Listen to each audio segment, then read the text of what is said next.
An uncontested divorce is where two parties agree on everything. And all we're doing is recording this in writing, putting it in agreement for the parties to sign off on.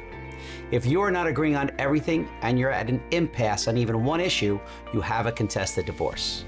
Contested divorces are more common because 9 times out of 10, most people aren't agreeing on every single issue to just write this up and get it done. Very often I get a call from a potential client and they say, I want an uncontested divorce. My follow-up is, have you discussed this with your spouse and are you in agreement on everything, meaning custody, time with the children, child support, division of assets? And the answer inevitably is no. Well, then you do not have an uncontested divorce. How long does an uncontested divorce take? If you truly have an uncontested divorce, you should have everything wrapped up in writing in a couple of weeks, maybe a month tops, and then your divorce will take just as long as that county has their backlog. Some counties are faster than others. Maybe it's 3 months, maybe it's 6 months, and you'll be divorced. Can you represent yourself during a contested divorce?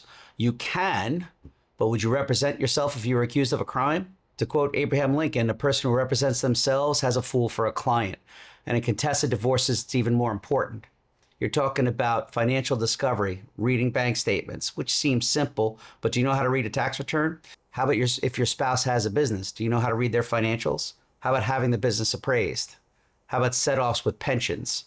If you're representing yourself and you don't do this every day, you're setting yourself up for a pitfall. If you need help with regard to contested versus uncontested divorce in New York, call us at the Sklavos Law Group.